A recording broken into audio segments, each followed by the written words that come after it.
Ok, OpenAI vient de sortir ChatGPT O3 Mini. C'est très clairement ce que l'on appelle l'effet DeepSeek. OpenAI a très probablement avancé la date de sortie de ce modèle super avancé, mais vous savez quoi, c'est pas plus mal, on en profite tous. J'ai même déjà eu l'occasion de le tester sur mon ChatGPT, et c'est cela qui est vraiment étonnant car d'habitude cela met beaucoup plus longtemps à arriver en Europe. Mais bon, on dirait bien que Sam Altman a l'air en panique totale.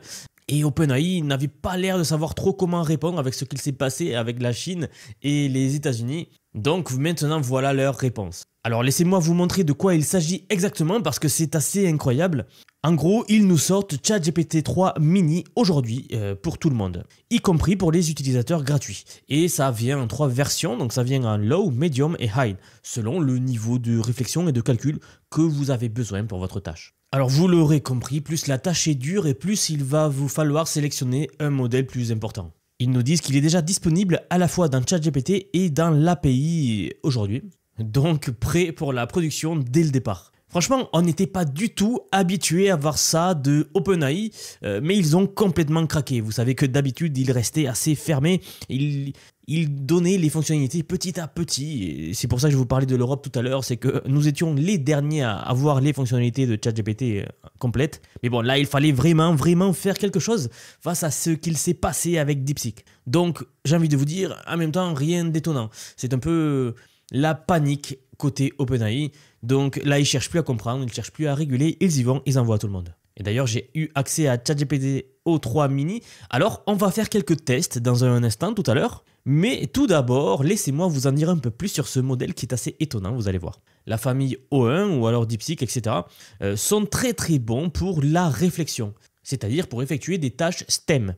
Bon, alors là, vous voyez que le site a mal traduit. Si l'on va sur la page d'origine, on a bien STEM. Et c'est très facile de comprendre ce que cela veut dire. STEM, en gros, c'est l'abréviation de 4 grands domaines. Science, technology, engineering, donc ingénierie, mais on l'a gardé en anglais, et mathématiques. Donc une tâche STEM, c'est une tâche qui va rentrer dans ces domaines-là. Et la raison pour laquelle ces modèles-là de raisonnement, de réflexion sont bons dans le domaine STEM, c'est tout simplement grâce à l'apprentissage par renforcement.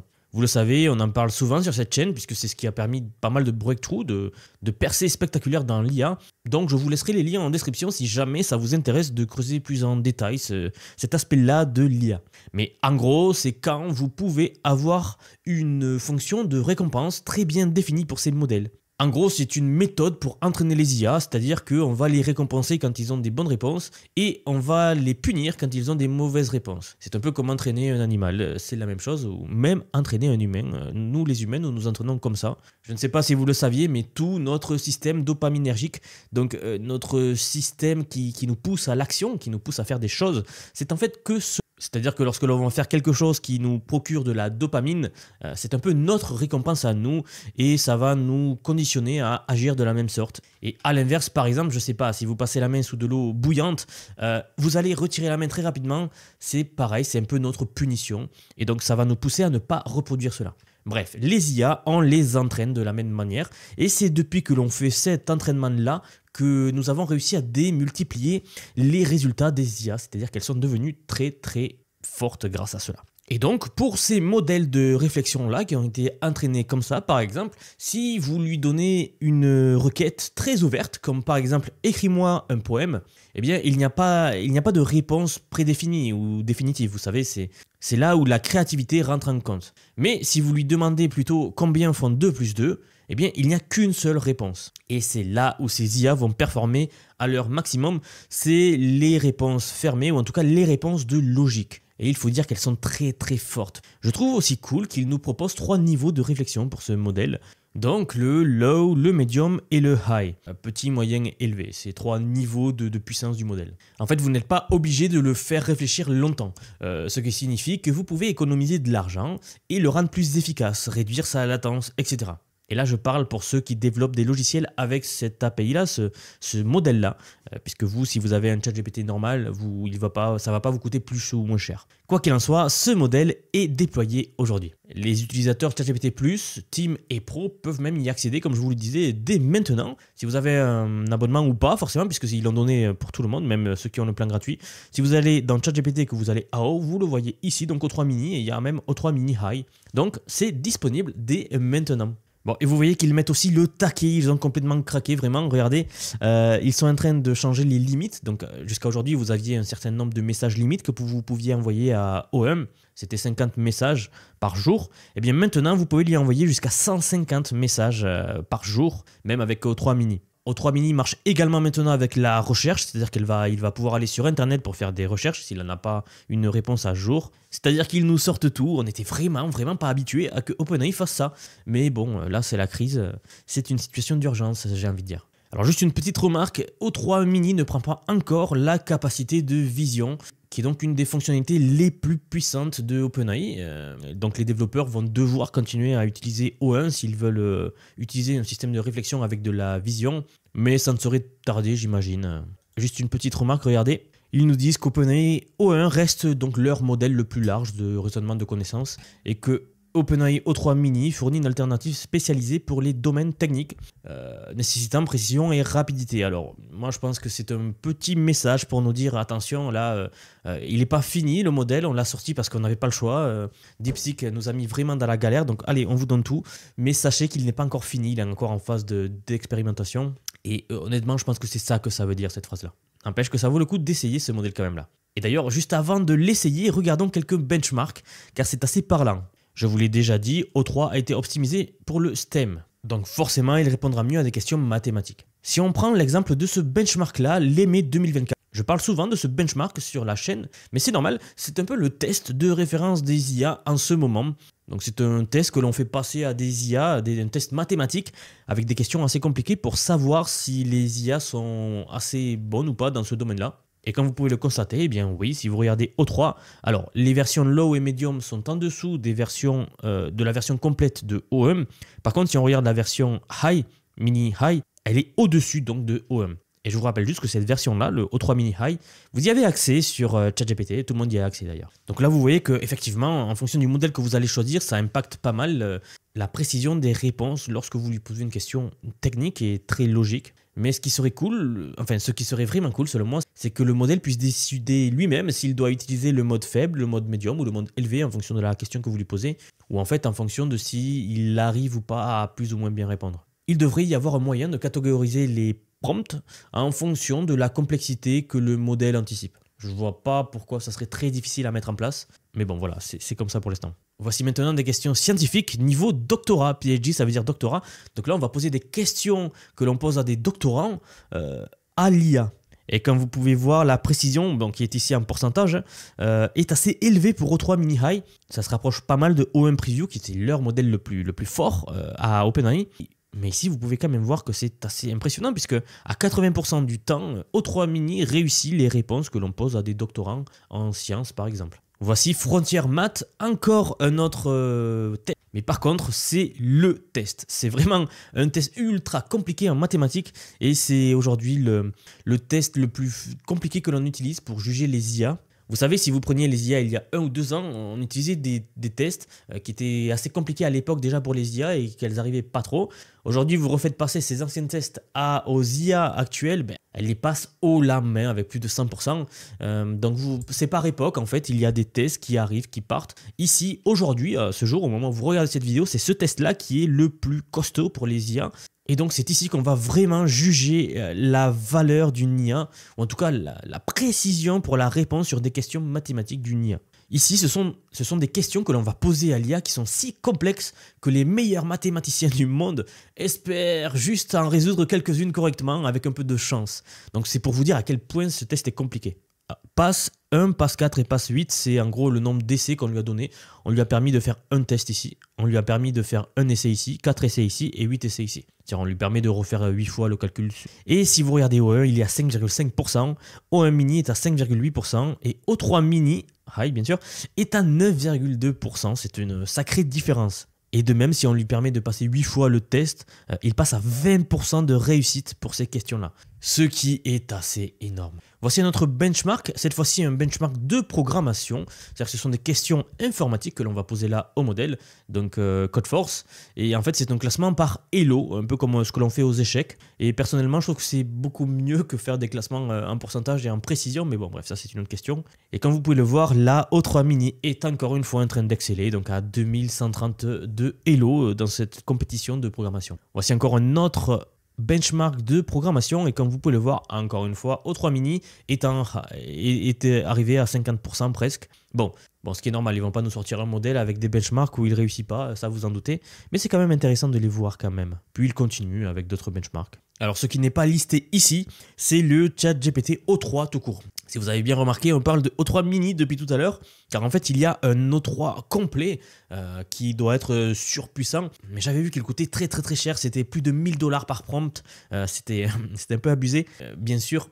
Donc en fait à ce jour l'intelligence poussée que peut avoir O3 complet est inabordable, et ça vous voyez ils se le gardent quand même pour eux encore, hein. Jusqu'à quand ça je sais pas, on verra bien. Alors ce graphique est très intéressant, c'est la préférence humaine. En gros, c'est un test que l'on va faire passer aux IA qui consiste en la chose suivante. On va montrer à un humain, donc vous ou moi, lorsque nous utilisons ChatGPT, ça a peut-être dû vous arriver déjà, où des fois il vous propose deux réponses et de choisir la meilleure. Et bien c'est exactement ça qu'ils font. En gros, ils vous donnent deux modèles différents. Par exemple, ils vont vous répondre avec O1 et avec O3 Mini, ils vous donnent la réponse et vous choisissez la meilleure. C'est comme ça que l'on teste la préférence humaine. En étant humain, quelle réponse vous préférez. Vous devez choisir à l'aveugle. Et donc ils choisissent comme ça quel modèle est jugé meilleur selon les humains. Nous avons le taux de victoire en axe Y ici comme vous voyez, donc en fait c'est le pourcentage de combien de fois les humains ont préféré la réponse par rapport à l'autre. Et donc si vous regardez ici par exemple le O3 Mini Medium, il a environ presque 60% de fois plus que l'autre modèle présenté qui ici était O1. Donc en général, les utilisateurs le préfèrent à O1. Tout ça, tout ce que je vous ai montré, c'était des tests pour des tâches qui rentrent dans le domaine STEM.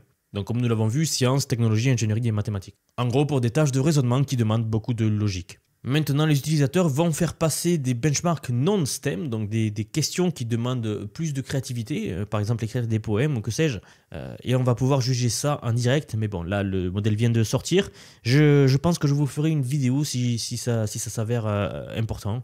Mais en fait, contrairement aux questions fermées ici, poser des questions ouvertes à ce modèle-là, il va falloir le tester encore. Une dernière chose avant de passer au test de ce modèle, regardez la latence entre O1 et O3.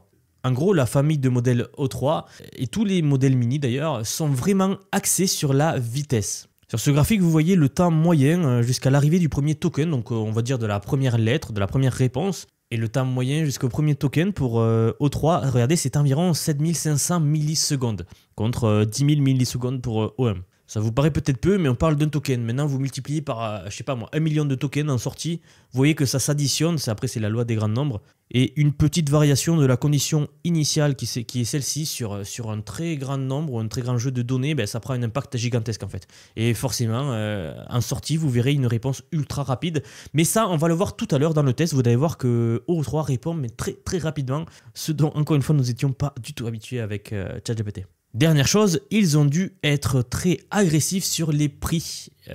Un autre avantage du phénomène DeepSeek. Pour GPT-3 Mini, nous avons 1,1 $ par million de tokens d'entrée, 55 cents, donc centimes de dollars, pour 1 million de tokens d'entrée en cash, et 4,4 $ par million de tokens de sortie. Alors on va comparer cela avec DeepSeek. Et regardez, voici DeepSeek. Si vous voulez utiliser la version hébergée de DeepSeek, donc DeepSeek Reasoner lui-même, juste là, vous avez 55 centimes de dollars pour le million de tokens d'entrée et 2,19 $ par million de tokens de sortie. Donc fondamentalement, c'est très comparable entre O3 Mini et DeepSeek R1. Mais même comme ça, vous voyez que DeepSeek reste moins cher, ce qui est assez étonnant en fait. Bon, assez parlé, on va essayer quelques trucs, on va passer à la partie fun. Et je vais directement plonger dans ChatGPT pour tester le potentiel énorme de O3. Alors on y va, une sorte de test en live. Et la première chose que je veux faire, c'est de tester la programmation avec un exemple un petit peu fun. Donc ce que je vais tester, c'est d'écrire le jeu Snake en Python. Vous savez, le fameux jeu Snake qui est un peu devenu un mème, c'est un peu le Hello World des IA. Mais quoi qu'il en soit, ce que je vais chercher et ce que je veux vous montrer, c'est la vitesse à laquelle cela le fait.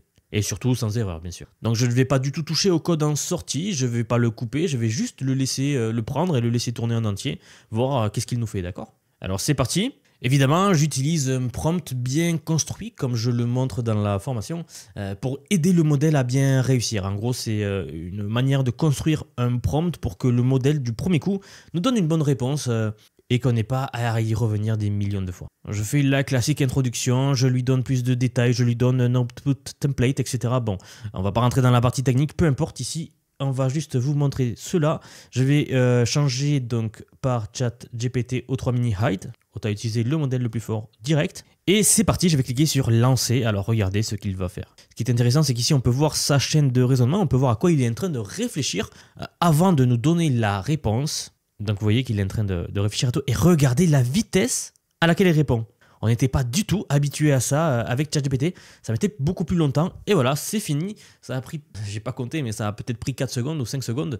C'est assez incroyable. Je sais pas si vous vous rendez compte, mais avant écrire ça, en tout cas pour un développeur junior qui vient de commencer, écrire le fameux jeu Snake, ben, ça lui prend pas 4 secondes, quoi. Ça prend beaucoup plus de temps.